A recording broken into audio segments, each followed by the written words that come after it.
জলদাপাড়ায় শুরু গন্ডার শুমারি। ৪০০ জনের ১৯৩টি দল কাজ করছে জঙ্গলে। বুধবার ভোর থেকে জলদাপাড়া জাতীয় উদ্যানে শুরু হয়েছে গন্ডার শুমারি ২০২৫। গন্ডার শুমারি চলবে ২ দিন ব্যাপী, যাতে অংশগ্রহণ করেছে বিভিন্ন এনজিও এবং প্রশিক্ষণ প্রাপ্ত বন কর্মীদের ১৯৩টি দলের ৪০০ জন সদস্য।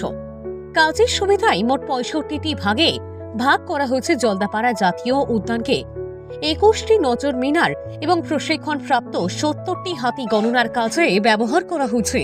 তথ্য বলছে, অতীতের তুলনায় ইতিবাচকভাবে এক শৃঙ্গ গন্ডারের সংখ্যা বৃদ্ধি পেয়েছে, যা ১৯৯৮ সালে ১৪টি থেকে ২০২২ সালে ২৯২টিতে এসে দাঁড়িয়েছে। এখন দেখার ২০২৫ সালে ২৯২ থেকে বেড়ে কত সংখ্যায় দাঁড়ায় গন্ডারের সংখ্যা। তথ্য বলছে, বার্ষিক ১ লক্ষের বেশি পর্যটক জলদাপাড়ায় গন্ডার সাফারিতে আশেপাশের ৫৩টি গ্রাম অর্থনৈতিকভাবে উপকৃত হয় বলে জানা গিয়েছে।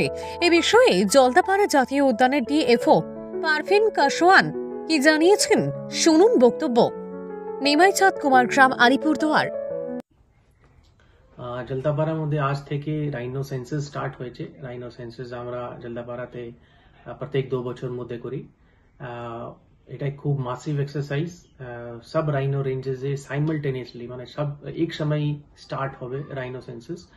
আজকে ইনগ্রেশন হলো এবং লোগো আনভিলিং হলো। টোটাল আমরা 5 যে রাইনো রেঞ্জেস থাকে জলদাপাড়াতে, ওদেরকে আমরা 65 ব্লক মধ্যে ডিভাইড করা হয়েছে based on hit map which we have got from last 3 months। আর তার জন্য টোটাল 70 এলিফ্যান্টস আমরা ডিপ্লয় করেছি। এলিফ্যান্ট উপর বসে আমাদের টিম যে আছে রাইনো সেন্সাস করবে, রাইনোকে লোকেট করবে। আর এটা প্রসেস হচ্ছে টোটাল কাউন্ট মেথড, মানে আমরা প্রত্যেক রাইনোকে আইডেন্টিফাই করে ওদেরকে কাউন্ট করব। আর টোটাল 193 টিমস, তার মধ্যে 13 রেপুটেড এনজিও যারা নর্থ বেঙ্গলে কাজ করে বা ওয়েস্ট বেঙ্গলে বিভিন্ন জায়গাতে কাজ করে, আমরা ওনাদেরকে ইনভলভ করেছি for making it a more credible and all inclusive process. Total 400 people including our staff and NGO members rhino সেন্সাসে পার্টিসিপেট করছে।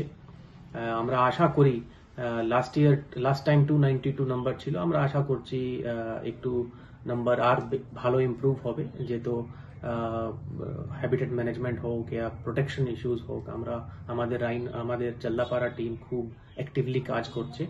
আর আমরা আশা করি যেরকম এখন ট্যুরিজম ম্যাগনেট আছে জলদাপাড়া, আর ভালো নাম্বার আসলে আর ভালো ট্যুরিজমকে ওরা অ্যাট্রাক্ট করবে, আর ভালো জিনিস থাকবে for north Bengal. Thank you.